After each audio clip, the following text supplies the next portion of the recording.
Hello everyone, welcome to iQuanta. स्वागत है आप सभी लोगों का। मेरा नाम है तरुण तिवारी और आज बात करने वाले हैं काफ़ी इंपॉर्टेंट टॉपिक पर, जो कि प्रीवियस ईयर क्वेश्चंस। जी हाँ, अगर आपकी प्रिपरेशन बेहतर चल रही है तो उसको जानने के लिए कि कितनी बेहतर प्रिपरेशन हो चुकी है और भी कुछ करना है या कुछ इसमें ऐड ऑन करना है, या अभी तक मैं उतने डीप तक नहीं जा रहा था या उस लेवल की प्रिपरेशन नहीं कर रहा था, तो प्रीवियस ईयर के क्वेश्चंस को जानना काफ़ी ज़रूरत है। इससे क्या पता चलता है?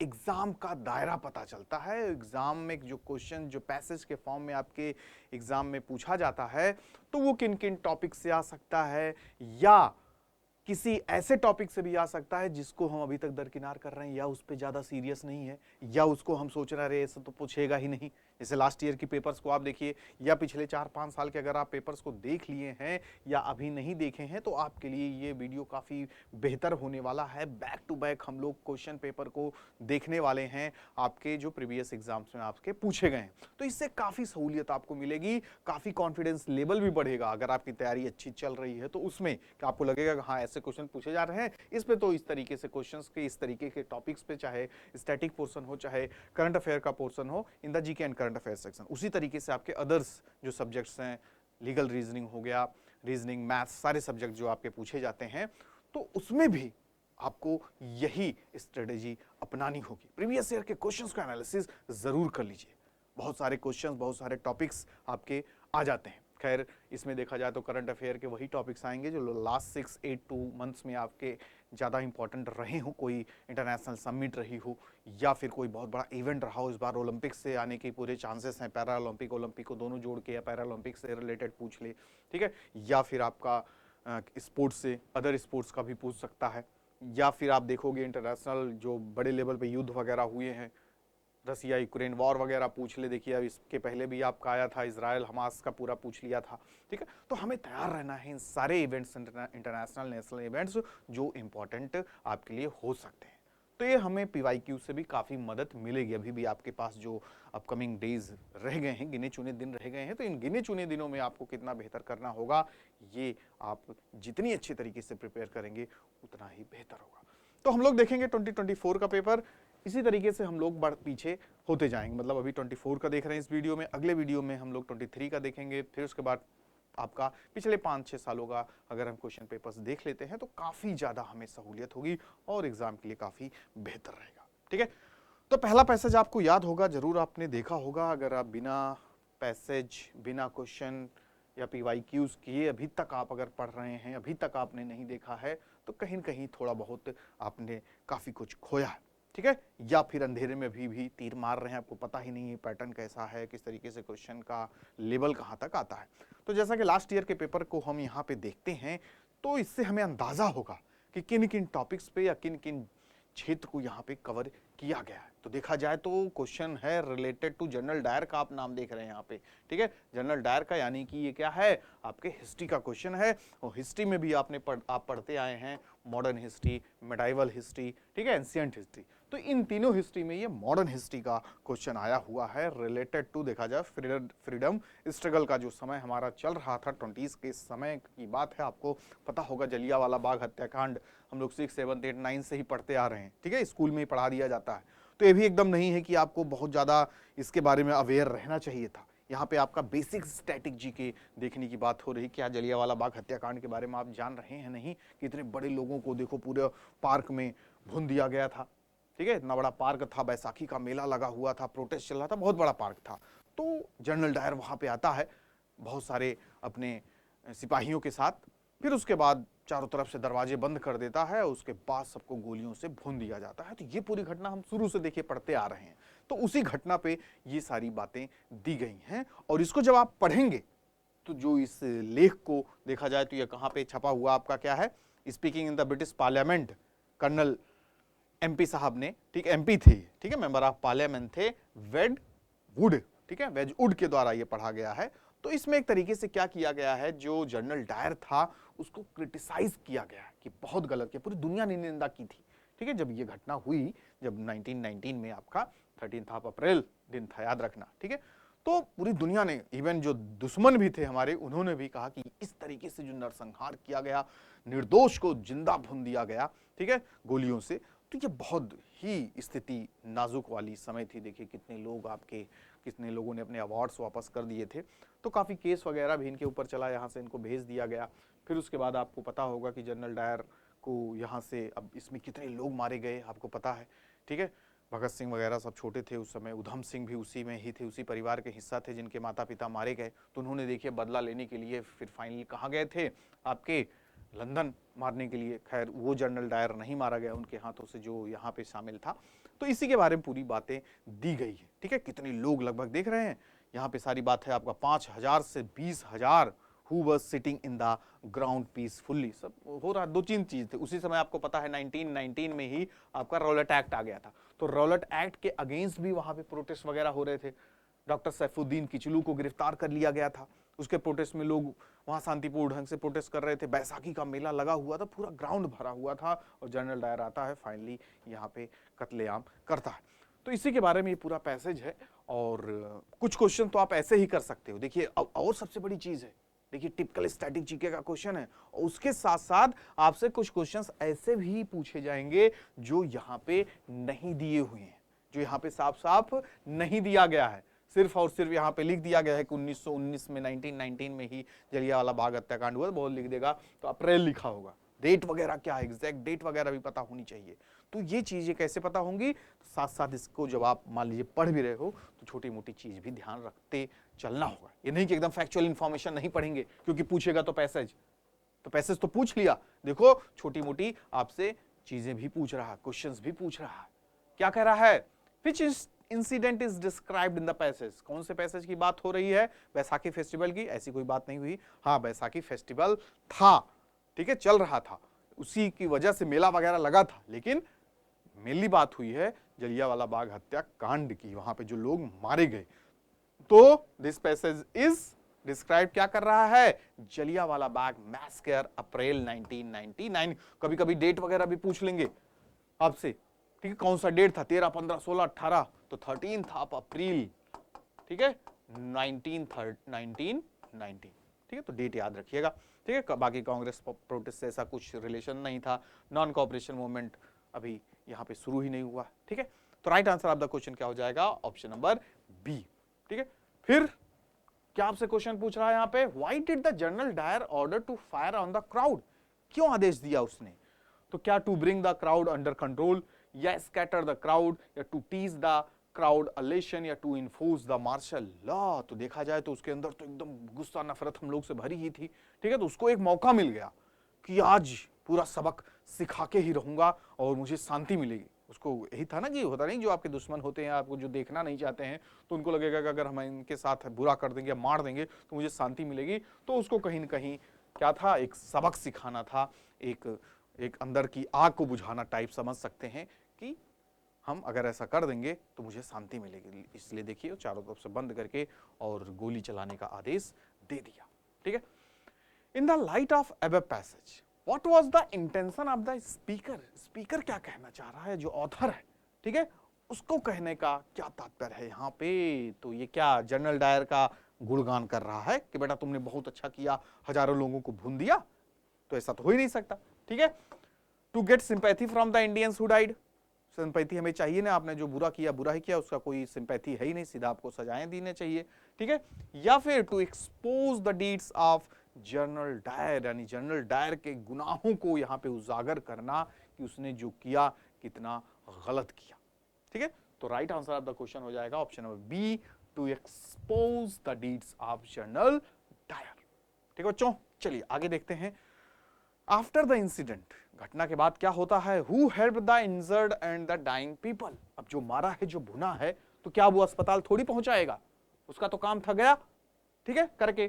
तो आर्मी थी ही नहीं वहां, ठीक है, जो पुलिस सिपाही लेके आया था जनरल डायर के ही लोग थे, उन्हीं के इशारों पे उन्होंने काम किया, उसमें से कुछ इंडियंस भी थे, ठीक है। तो वो तो फिर मदद करेंगे नहीं, पुलिस का मतलब कोई रोल ही नहीं है, जो पुलिस इन्हीं के हिसाब से चल रही थी, ठीक है। सिविल एडमिनिस्ट्रेशन उस समय कुछ करेगा ही नहीं, वो भी कुछ मदद करेगा तो मार खाएगा। बाद में जब घटना खत्म हो गई, जो लोग बचे थे आसपास, वो लोग किसी तरीके से, कुआं भी देखिए, उसी ग्राउंड में कुआं था, कितने लोग अपनी जान बचाने के लिए कुएं में कूद गए, उसके बाद उसी में कूदते चले गए, कितने लोग मर गए, ठीक है। तो जो आसपास के लोग थे उन्होंने ही बचाया, अस्पताल पहुंचाया। काफी हजारों की संख्या में लोग मारे गए थे। यहाँ पे तो 1500 2000 है आपकी ऑफिशियल रिपोर्ट, भारी संख्या में लोग मारे गए थे। What would be the feelings of the Indian children brought up to the spot?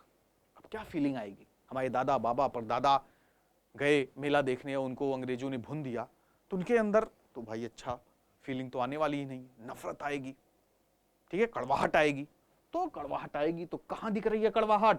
Option number B में, bitterness about the British rule. उन्हीं बच्चों में से एक थे आपके उधम सिंह, जिनके अंदर वो नफरत थी, वो बिटरनेस था, और उसको उन्होंने पूरा किया। देखिए फाइनल, अभी देखिए मूवी भी आई थी ना उधम सिंह पे, नेशनल अवार्ड वगैरह मिला, बेस्ट एक्टर का अवार्ड मिला था। इसको कौन है आपके, अरे नाम भूल रहा हूँ, आपके कैटरीना कैफ जी के हस्बैंड, उरी में जो एक्टर है, विकी कौशल, ठीक है, विकी कौशल ने बहुत अच्छा यहाँ पे एक्टिंग वगैरह की है, तो जरूर देखिए मूवी, ठीक है। तो bitterness about the British rule is the right answer, ठीक है। और कोई क्वेश्चन?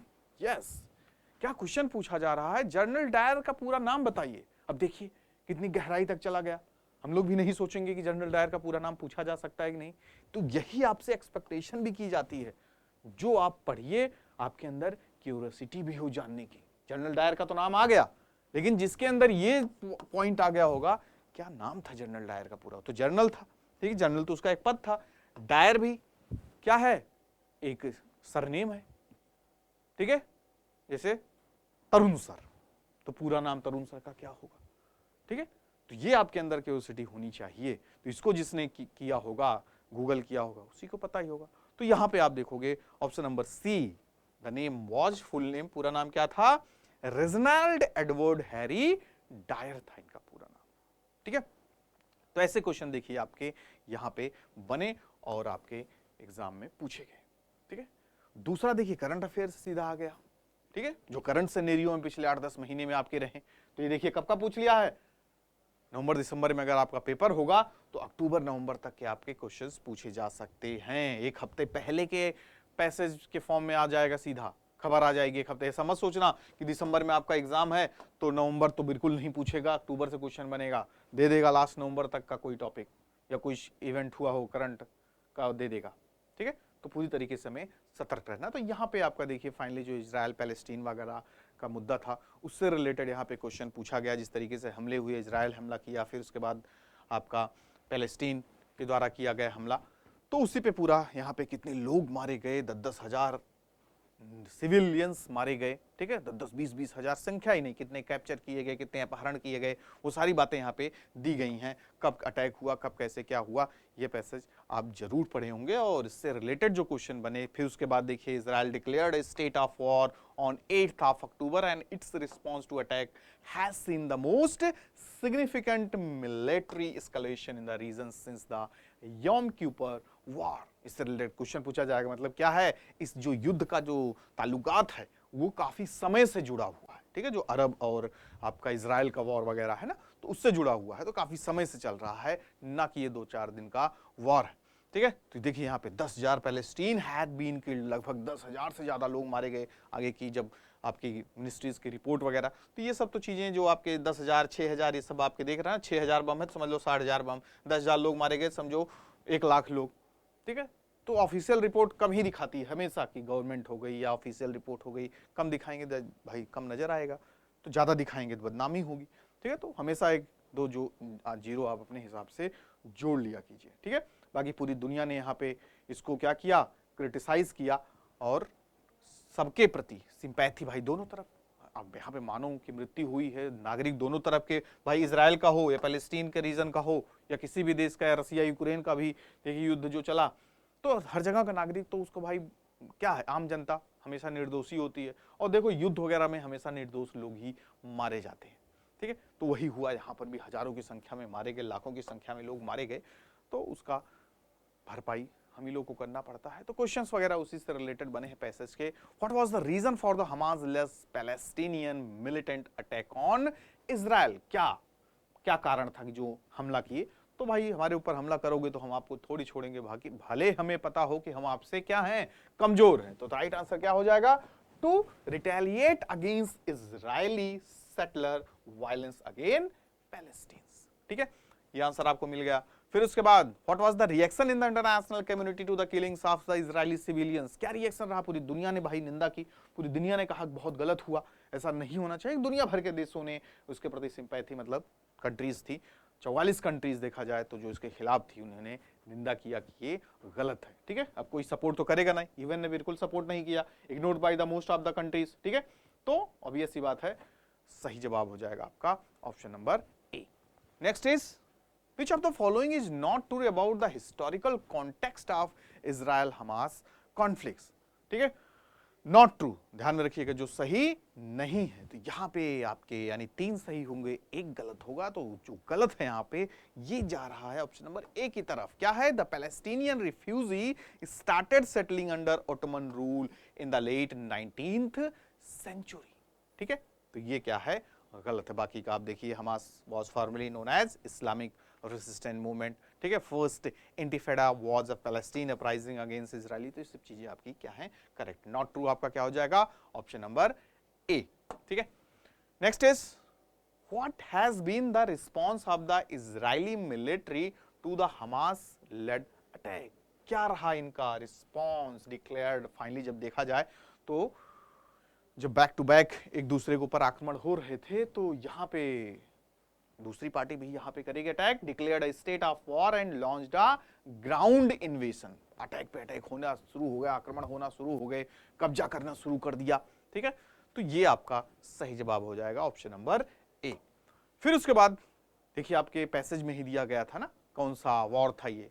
तो what is the current hostilities known as the Gaza Israel conflict. तो किस नंबर का था यहाँ पे, 5वां वॉर था। ठीक है, कौन सा वॉर था ये, 5वां वॉर था, जो कि आपके पैसेज में साफ साफ दिया है, लास्ट में आपने देखा होगा।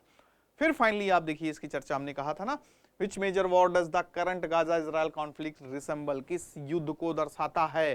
तो ये आपका यौम किपुर वॉर, जो अरब इजराइल वॉर वगैरह था, तो उससे संबंधित है।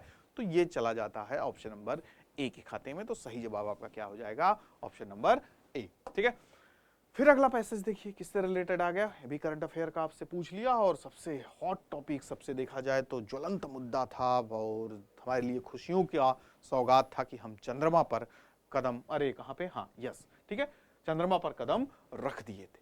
ठीक है, अब तो मार्स पे जाने की तैयारी हो रही है, बुकिंग हो रही है। तो ये हम चौथे देश के रूप में उभरे, जो दुनिया भर के सामने एक समय हमें थर्ड कंट्रीज के लाइन में लगना होता था। ठीक है, कोई हमें तजब्बो नहीं दिया करता था, कोई इंपॉर्टेंस नहीं दिया करता था, और आज हम दुनिया में पहली कतार में है, पहली लाइन में है, 4th country in the world to touch the surface of the moon.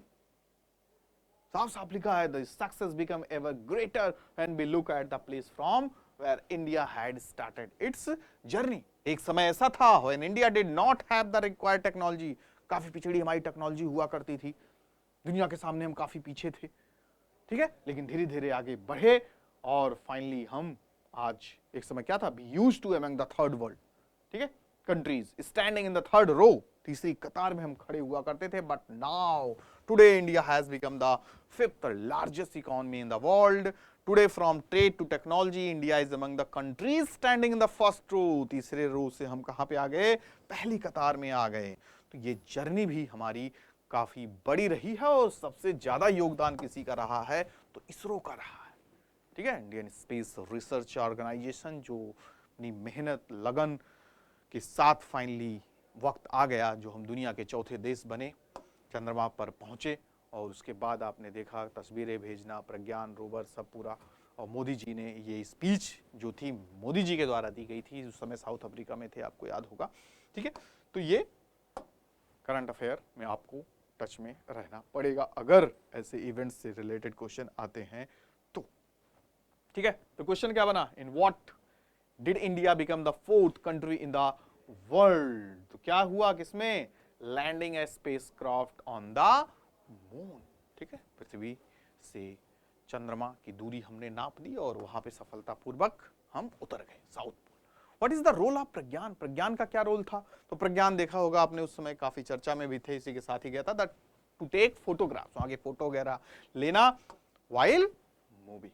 ठीक है, ये हम कर लिए। क्वेश्चन एकदम बेसिक्स ही हैं, अगर आप अच्छे से पैसेज पढ़ लेते हो, पैसेज नहीं भी पढ़ोगे तो 2-3 क्वेश्चन वैसे ही कर लोगे अगर आप टच में रहे हो उस टॉपिक से रिलेटेड। अगर इस टॉपिक से रिलेटेड देखिए काफी चर्चा में था उस समय, ठीक है, हर एक चैनल पे, हर जगह न्यूज़पेपर, हर जगह आपका चल ही रहा था, तो आप उसके बारे में जरूर 2-4 क्वेश्चन ऐसे देखो। प्रज्ञान के बारे में आप तुरंत जान सकते हो, किस चीज में हम चौथे स्थान पे आ गए, वो भी हम बिना पढ़े ही बता सकते थे। Name on institution that played a major role in bringing India to the forefronts, किसकी बदौलत हमने ये सफलता पाई, इसरो के, ठीक है, पढ़ने की जरूरत ही नहीं है, ठीक है। फिर अगला क्वेश्चन शायद वैसे ही कर लें, what is the name of the moon lander and the rover, क्या नाम था, तो प्रज्ञान और विक्रम और प्रज्ञान, ठीक है। या उसके बाद आप एलिमिनेट करके सीधा हटा सकते हो, तो सही जवाब विक्रम एंड प्रज्ञान कर सकते हो, ठीक है।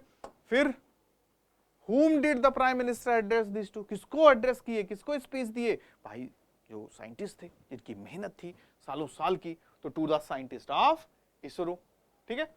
दुनिया भर को क्या कहेंगे, स्टूडेंट्स को क्या कहेंगे, तो साइंटिस्ट को ही किए। तो देखिए सारे क्वेश्चंस आप कर लिए आसानी से बिना पैसेज को पढ़े।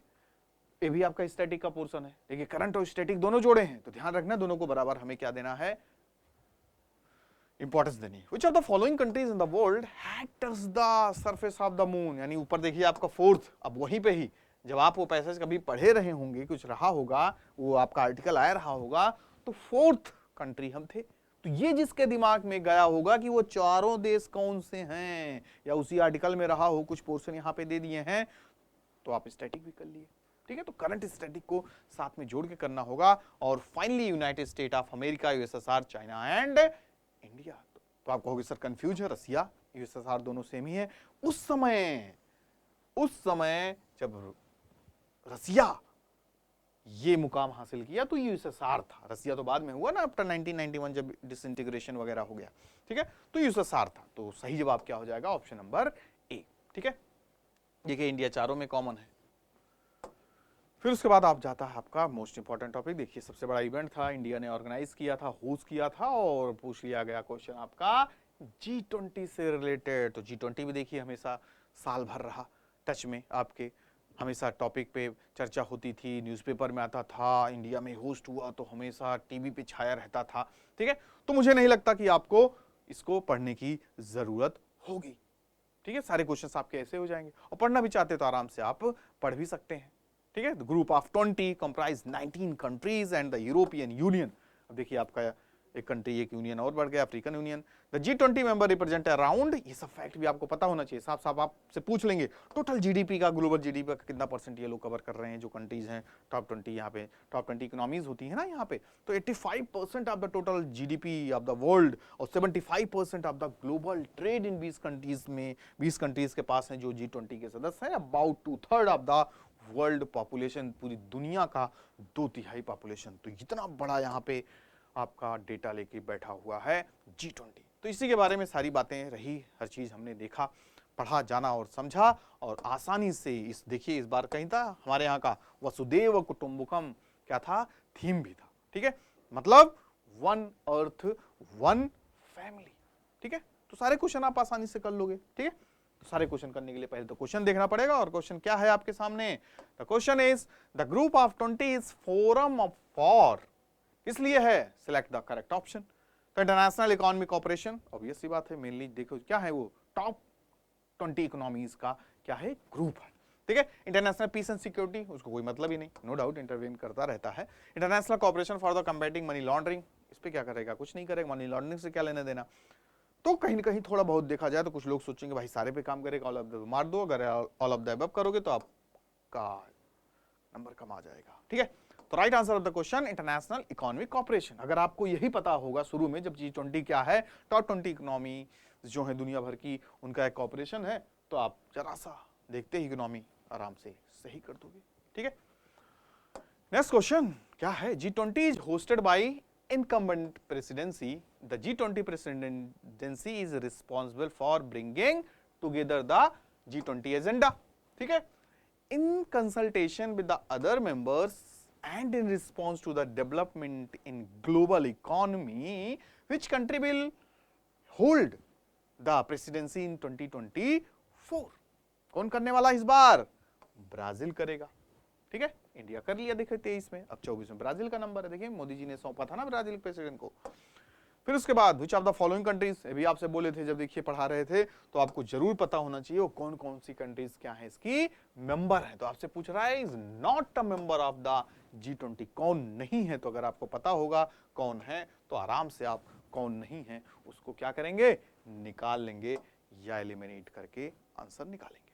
ठीक है, फिर क्या बात हो रही है यहाँ पे, at every G20 summit the host country invites countries and institution that are not member. आपकी क्या करती हैं, जो होस्ट कंट्रीज होती है अदर मेंबर कंट्रीज को भी क्या करती हैं, इनवाइट करती हैं। तो वही पूछ रहे हैं which among the following do denotes the correct list of countries being G20 invitees to the summit held in New Delhi in September 2023। कौन कौन सी कंट्रीज थी जो नेबरिंग कंट्रीज आपकी बांग्लादेश, सिंगापुर, स्पेन, नीदरलैंड वगैरह कंट्रीज को क्या किया गया था, इनवाइट किया गया था। तो सी आपका क्या हो जाएगा, सही जवाब हो जाएगा।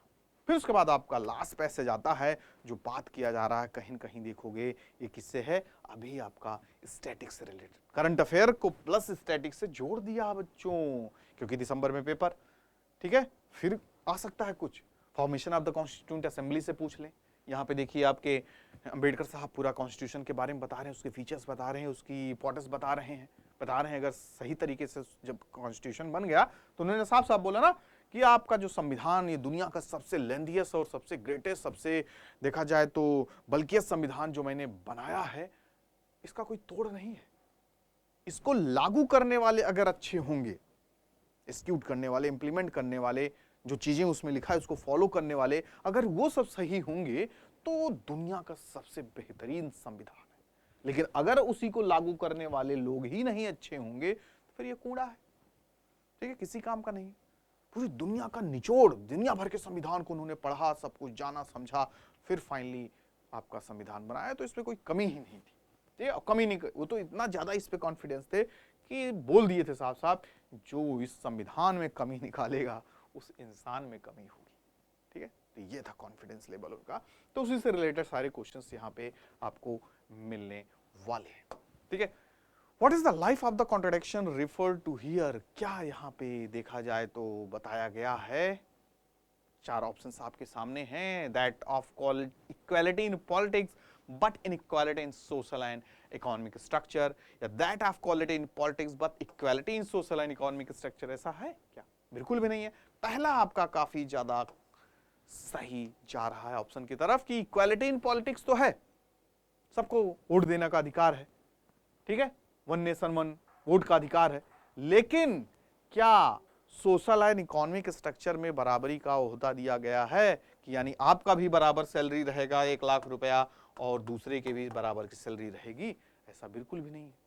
ठीक है, समाज में देखो आज भी ऊंच नीच का भेदभाव हो रहा है, जबकि एबॉलिश कर दिया गया कि अनटचेबिलिटी बिल्कुल नहीं रहेगी, किसी भी तरीके से भेदभाव नहीं होगा, सबको बराबर दर्जा दिया जाएगा, economic social status no discrimination, लेकिन वो चीजें भी बरकरार हैं। तो ये चीज नहीं हो पाई है, जबकि इक्वालिटी इन पॉलिटिक्स देखने को मिलता है। ठीक है, तो option number A is the right answer हो जाएगा। दूसरा था what will happen according to B.R. Ambedkar if we continues to deny equality in our social and economic life। क्या होगा अगर ये सब चीजें न रहेंगी? तो ऑब्वियस सी बात है, क्या हो जाएगा, जो हमारी पॉलिटिकल डेमोक्रेसी है वो पूरी तरीके से किस में पड़ जाएगी, खतरे में आ जाएगी। ठीक है, अगर सही तरीके से चीजों को फॉलो नहीं किया जाएगा। ठीक है, एंड द नेक्स्ट क्वेश्चन क्या है, what might be the cause according to the Dr. B.R. Ambedkar if things go wrong under the new constitution, जो नया संविधान बनाया गया है, अगर ये सही ढंग से नहीं चल पाया तो फिर क्या होगा, या सही ढंग से नहीं काम किया तो इसका किसको क्रेडिट जाएगा कि that the men called upon the work the constitution were not good। ठीक है, next what does social democracy mean, social democracy का मतलब क्या होता है? सोशल डेमोक्रेसी का मतलब कि सबको क्या हो, सामाजिक समाज में बराबर का दर्जा मिले। ठीक है, यही तो है ना सोशल जस्टिस, सोशल इक्वालिटी। ठीक है, तो ऑप्शन नंबर 27 का क्या होगा सही जवाब, when does a bad constitution turn out to be good, अगर एक गलत संविधान है, देखिए अच्छे संविधान के बारे में पूछा गड़बड़ होगा तो दैट मीन्स चलाने वाले लोग ठीक नहीं है। अच्छा संविधान को खराब कर दोगे तो मतलब क्या है कि लोग ही सही नहीं उसको चलाने वाले। उसके बाद अगर एक बुरा संविधान है और वो अच्छा में बदल जाए तो दैट मीन्स कि when the people called upon the work are bad, या फिर when the people called upon the work it are good. ठीक है, तो ऑप्शन नंबर क्या हो जाएगा, ए सही हो जाएगा कि चलाने वाले लोग सही हैं, तभी तो एक बुरा संविधान अच्छे संविधान में, कॉन्स्टिट्यूशन में आपका बदलेगा। ठीक है, तो option number A is the right answer. Which of the following statement is not correct about doctor B R Ambedkar feel about the constitution. ठीक है, तो क्या है, नॉट करेक्ट है। ठीक है, तो ये आपको बताना है। द कॉन्स्टिट्यूशन इज वर्केबल, या द कॉन्स्टिट्यूशन इज फ्लेक्सिबल, या the constitution is strong enough to hold the country together in peace time only. क्या सिर्फ और सिर्फ शांति के समय ही ये आपका ज्यादा मजबूत रहेगा और अच्छा रहेगा, ऐसा नहीं है। ठीक है, तो नॉट करेक्ट है ऑप्शन नंबर सी। दोनों समय देखो आपका काम आता है, चाहे पीस टाइम हो चाहे फिर वॉर टाइम हो।